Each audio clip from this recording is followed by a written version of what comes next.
Today I would like to introduce to you a major change that is going to occur in the German library system, and I want to talk about our future project within this system. Some of you may remember that at the EAJRS 2012 in Berlin, I introduced to you all the system of special collections in Germany, which is a nationwide cooperation of libraries. Or I should say it was a nationwide cooperation of libraries. The system was established in 1949, just after the war, and it's funded by the German state via the German Research Foundation. The general idea was that at least one copy of each important academic book should be available somewhere in Germany. And so a coordinated nationwide acquisition plan was laid out according to subject or according to region. So it was decided which library was supposed to acquire which books. And there are 3 national specialized libraries and 23 other libraries that took part in the system. These 23 others could either be state libraries or regional libraries or university libraries. However, the system of the special collections was evaluated and the need was seen to adjust it to the current needs of the academic society. So the system of special collections will come to an end. And there's a new system established that has a very long name. In German, it's called Fachinformationsdienste für die Wissenschaft. In English, it's Specialist Information Services for Researchers. So because of the German name, the short term for it would be FID, Fachinformationsdienst. And you see already in the name, there's a change from collection building to more service-oriented system. And again, you have to apply for funding within the system from the German Research Foundation. It's a gradual change. As I said, there are many libraries who took part in the system and they were divided into several groups. And our library was finally assigned to the last group. This change has been going on for the last 2-3 years. And now we are in the last group of 2015, and this year we have handed in our application to take part in this new system. So far we were called Sondersammelgebiet Ost- und Südostasien, which means we were a special collection for materials from and about East and Southeast Asia, and it was limited to the fields of social sciences and humanities. Now we have applied for one of these FIDs, and we called it Cross-Asia Specialist Information Service Asia. In German, Cross-Asia Fachinformationsdienst Asien. And it's a joint application together with the University Library and the South Asia Institute of Heidelberg University. So in future, we would like to be in charge of the regions East, Southeast and South Asia.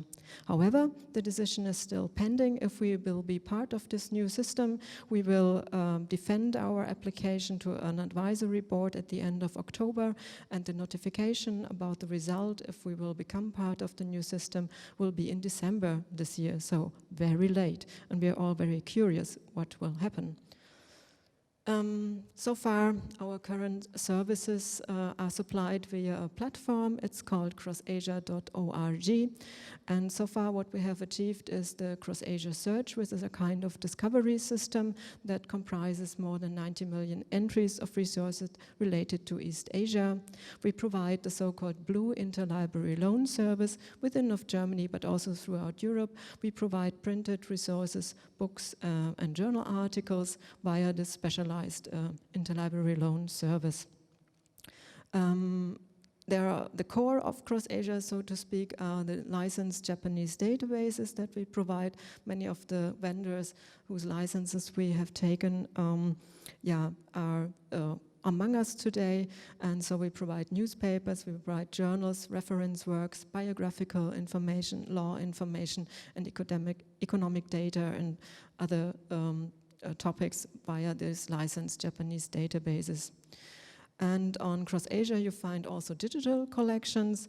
Thanks again to the funding of the German Research Foundation, we have digitized our whole rare book collection of Japanese titles. That is 578 titles.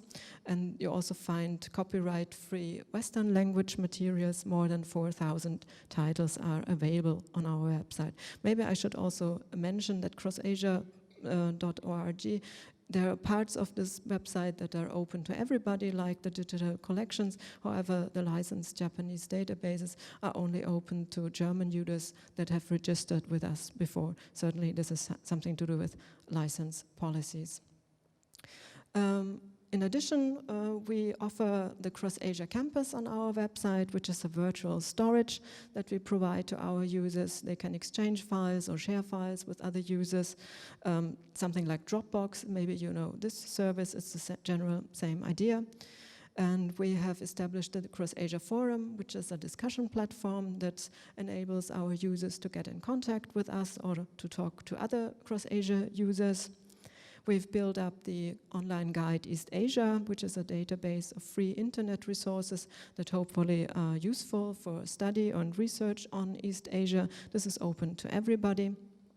We also provide certainly user guidances, how to use CrossAsia and its databases, and either we go to the university and conduct a real lesson in front of the students and researchers, or we also offer webinars, which is very helpful because then we can even have a lesson in the morning at 8 o'clock or in the evening at 8 o'clock, so depending on what is fine for the university.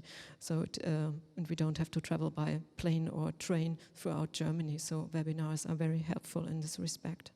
We also publish a newsletter twice a year that contains information about new contents or hopefully useful tips how to use a database or how to search a certain topic. So what is the new framework of this new FID system? There are new rules in this system, and they have new restrictions and offer new limitations for us. This new system is mainly based on the academic disciplines that are offered at the universities. So our FID, which is a regional defined FID for Asia, is a bit of an exception, but okay, it's okay with rules, we can do that. And what is a major change is that so far in the old system we were kind of required to collect as comprehensive as possible. And this target is given up. Now we are supposed to acquire only what is needed currently in the academic community. So this is a major change. What is very good is that the limitation of the publication year and the type of media has been given up in the new system. So far in the old system, we were only allowed to buy newly published book, the current book publication. We were not allowed to buy pre-modern text, at least not with this money from the German Research Foundation. However, now if a researcher needs a Kotenseki pre-modern book, we can acquire it. And also now, if a researcher does, for example, research on Japanese movies and needs several DVDs, we can also acquire these. We were not allowed to do this before. Another major change is the e-only policy, which means certainly that e-resources have priority. So if a book is published as printed book and as an e-book, and if the license is okay with the FID rules, I can only buy the e-book, not the printed book anymore. Another major point are permanent access rights for databases, which are mandatory in the new system, which is a big problem for us. We have talked a lot to the vendors about this point, and we have explained the situation in our application to the German Research Foundation, but we don't know what will happen, what they will decide, because there are hardly any purchase licenses in Japan. Another major point is the close contact that we have to keep with the academic community, because we are supposed to develop our services with them and for them. However, as in the old system, we are not there to fulfill basic needs of an academic discipline. For example, language education, each university has to provide the language books, for example. We are not supposed to buy this kind of basic stuff, but we are to create a more value-added service. Another big change is the funding period. So far, we applied each year for the next year, so it was a 1-year period. However, now it's a 3-year period. So the application that we handed in this year is for 2016, 17, and 18, which is a very long period. And also, Zanenagara, there's a reduction of the funding rate. So far, the German Research Foundation gave like 75% of the budget, and they have reduced this to 66%, which is quite a bit. And as our own library cannot give more money than they have given so far, our general budget will decrease, which is not nice, but we cannot help it. So what have we planned in this new system? We have defined several projects in our application together with the University Library and the South Asia Institute of Heidelberg University. And these are the main projects that we have laid out in our application. I have no time to talk about all of them. I will only talk about the 3 points that are in bold letters on the slide. So the first point that we will do is to merge our 2 platforms, Zavifa and CrossAsia. Well, Zavifa was, so to speak, the CrossAsia of Heidelberg, and Zavifa will be given up. It may merge with, they will move their services to CrossAsia. This platform, only CrossAsia, will continue to exist. We will, as I said, have to turn to a more profiled collection building instead of building a very much comprehensive collection. Then a new field of activity is e-publishing in open access. And we certainly want to optimize our services, such as the CrossAsia search. Another major point will be the development of an infrastructure for meta and full text data. However, in this first 3-year period, we will only turn to Western languages, Chinese and South Asian text. This is also something to do with copyright problems. We hardly have any Japanese text that we can use in this full text infrastructure. And last but not least, the contact to the academic community and public relations are, as I said, a very important point in the new system. So I would like to elaborate a bit more about the projects.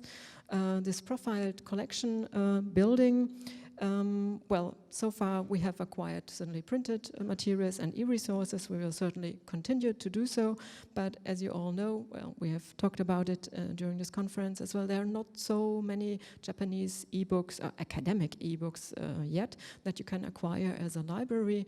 Well, this is just about to begin, so to follow this e-only policy is a bit difficult.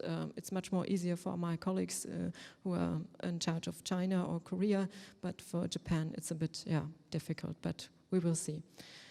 As I said, the focus on the current needs of the academic community is important.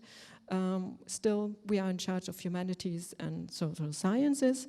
However, just 2 weeks ago, we had the big German conference on Japanese studies in Munich, and I was very surprised. There are many new fields of study. Certainly Fukushima and the catastrophe in Japan has been established as a research topic, but also something, there were several talks on the history of childhood in Japan and the relationship between animals and human beings in Japan. So there are new fields of study coming up in Germany, and we must attend also to these very specialized fields from now on.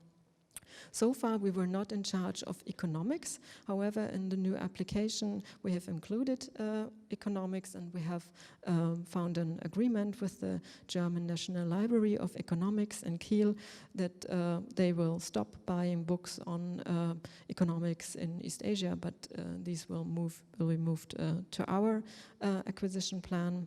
And we also would like to simplify the acquisition requests that we receive from our users by introducing a kind of order button in the CrossAsia search. So just like when you search Amazon and find a book that interests you, when you use the CrossAsia search and in the result list there's a book you want to have, you click on the order button and automatically the data will be transferred to the blue ILL system, and it will be automatically become an acquisition request. So by this way we want to enhance the possibility for patron-driven acquisition.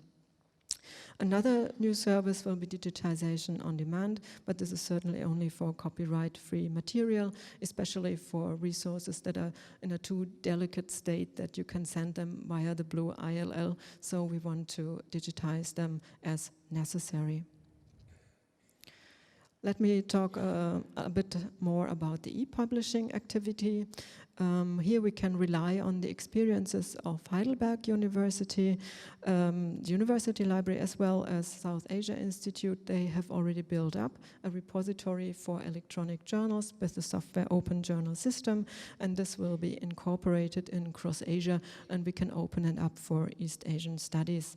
And parallel to this electronic journal platform, we wanted to build up a platform for ebooks with the software Open Monograph Press. And it's open for completely new, born digital journals, but you can also transform your existing printed journal into an e-format if you want to. And we're also talking to publishers if it's possible to reprint books that are out of stock with this e-book platform. Another wish from Heidelberg was to implement an open access aggregator for reviews of books related to Asia. And this will happen in cooperation with Recensio.net, which is a platform for reviews, and they will open up a database only for Asian books. Or say reviews on Asian books. And yeah, contact to the academic community and public relations is very much stressed in the service-oriented new system. Certainly, we will continue to be in contact with our users with the usual measures, telephone, email. Email is, I must say, the main means that our users use to contact us. There's, as I said, the Cross Asia Forum, this discussion platform on the net. And we have the Cross Asia newsletter, which we inform our users, and certainly user guidances will continue as webinar or on the spot, and we also want to develop how-to movies for selected resources, so we could maybe offer a kind of e-learning system for our users that they can access anytime regardless of user guidances.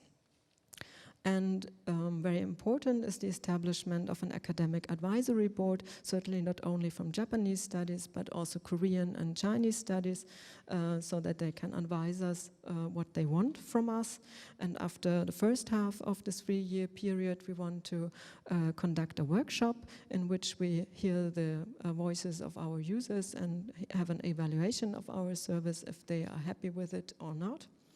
And last but not least, certainly the international exchange continues to be important for us. We certainly want to go on visiting conferences such as now EAJRS, or on the European level EAJRS. And certainly it's also important to see what's going on in Japan. There are the very helpful trainings by the NDL in Tokyo. We'll just hear about more about this in a moment from Mr. Oshiba. There has been the Japan Specialist Workshop already in Tokyo, which was very informative and helpful. And every year there's a library fair and forum in Yokohama where you can learn what's going on. And certainly we also want to incorporate this in our FID service. But as I said, this is the future. We have applied to do this all, but we don't know what's going to happen. So I would like to ask you all to keep your fingers crossed that we will get the funding for this new system, and that hopefully from the next year onward I can speak to you on behalf of Cross Asia, the Specialist Information Service Asia. Thank you very much.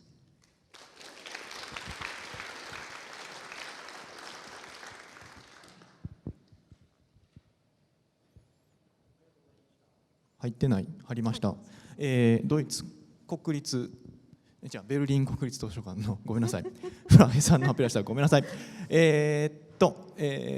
書館の役割がちょっと変わるよという話でしたが、誰かご質問ある方、どなたかいらっしゃいますか。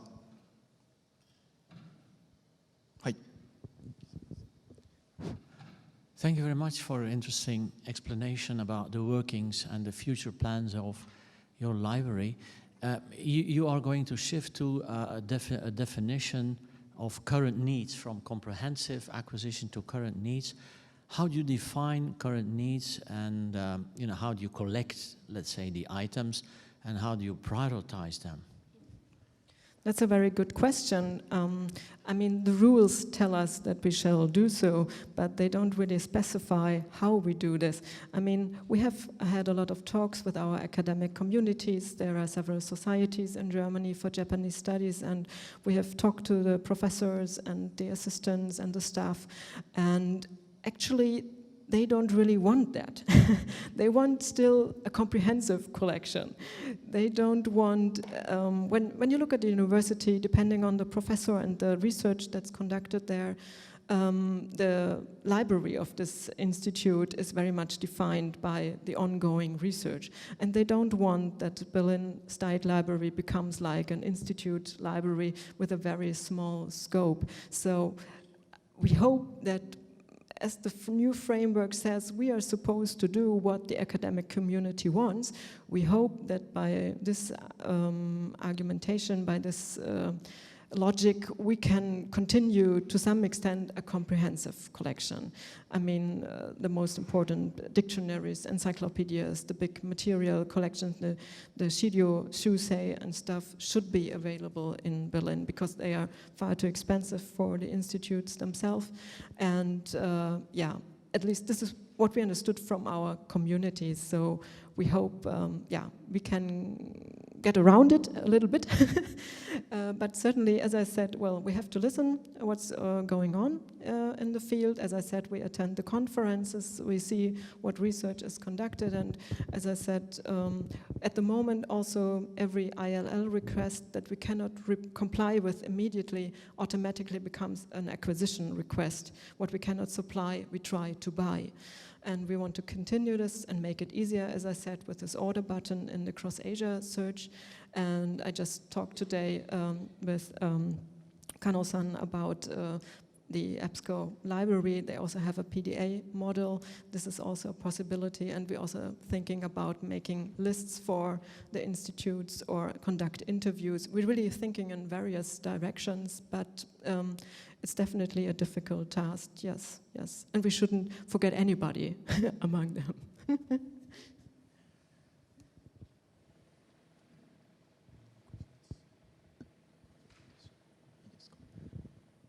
質問いいですか。今までクロスエイジャとかのサービスをドイツ国内で主にやってたと思うんですけど、例えばソー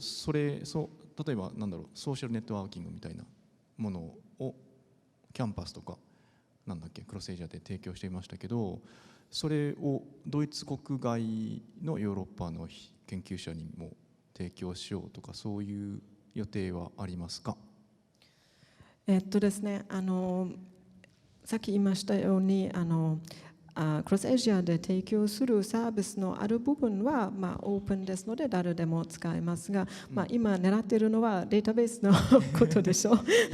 前にも、いろいろデータベースプロバイダーとお話がありましたが、やっぱり難しそうで、やっぱり、前のシステムとも今後のシステムとも、ドイツの税金使っていますので、どうしても、ドイツ国内のユーザーが対象となると思いますので、ちょっとごめんなさい、ドイツの国境を超えることは新しいフレームワークの中でもできないと思いますが、申し訳ございません。はい、大丈夫です。でもオープンアクセスとかの機会を提供できるともおっしゃってましたけど、それももちろんthe e-publishing, certainly this is, as you said, open access, so this is open, simply open, yes, right. And also the online guide East Asia is open, and you can take part on the discussion platform. You can also register for the campus for this virtual storage space. That's no problem. But the main core, the databases that we have licensed are only for users in Germany. This is problem of the licenses that we have. わかりました。ありがとうございました。じゃあ最後の質問ですね。ウルシュラさんにお聞きしたいんですけれども、ドイツはさすが大国だと思わせることは思われるのは、もう大量の日本の書籍を買ってらっしゃいますよね。それで来られましたよね。今もやっぱり